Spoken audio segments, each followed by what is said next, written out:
So for Jazz Wednesday today, we're going to talk about circle of fifths progressions. It's going to be an extension of what we have talked about with our 2-5-1s. For those of you not familiar with what the circle of fifths is, here it is. So this is a handy device for quickly identifying key signature. If you know your notes really well, you can figure out what is a fifth away and navigate the circle that way. But it also makes for a nice progression. Now, that being said, we're not going to play all the way around the circle. There's going to be one point where we break from the perfect intervals to bring it back around. You'll see how this works. So we actually, funnily enough, we don't move in fifths, but rather in fourths. So we kind of move backwards through the circle of fifths. So in this case, this 2-5-1 is a brief segment of the circle of fifths because we have this motion in perfect fourths from A to D to G. So if we continue that, we end up with C. And the chord we're going to play here is a new chord for us, C6 add 9.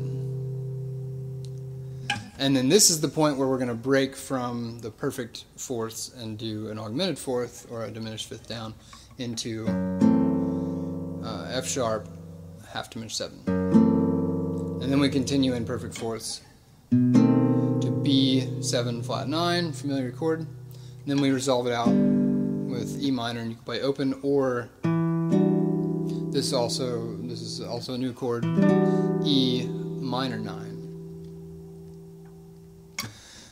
And so all of these, you want to start out strumming just one measure, so just 4 strums. E gets 2 measures when you get back around to E, so it's good to turn it around, lead back into your progression with your second measure of E by playing a dominant 7 quality. So there's our 7 flat 9 again, which leads nicely into A minor. So it'll sound something like this.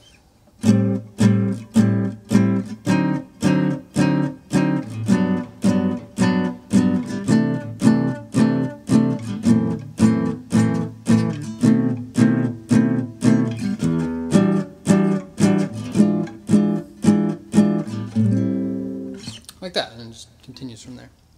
So there's a lot you can do with this. Obviously, you can you could do the walking bass thing that we did last week.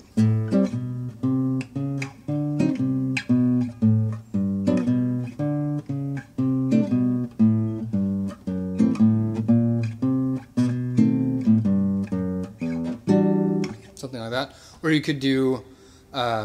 Sometimes, if you're a real stickler about voice leading, you can change your chord halfway between the measure. You can do 2 strums. You know, say when you get down here to F sharp, half diminished 7, you can play it in a different position, and that kind of gives you a little more space to resolve out nicely. So play around with it. Use the different chord shapes you know, and play around with it. So until next time.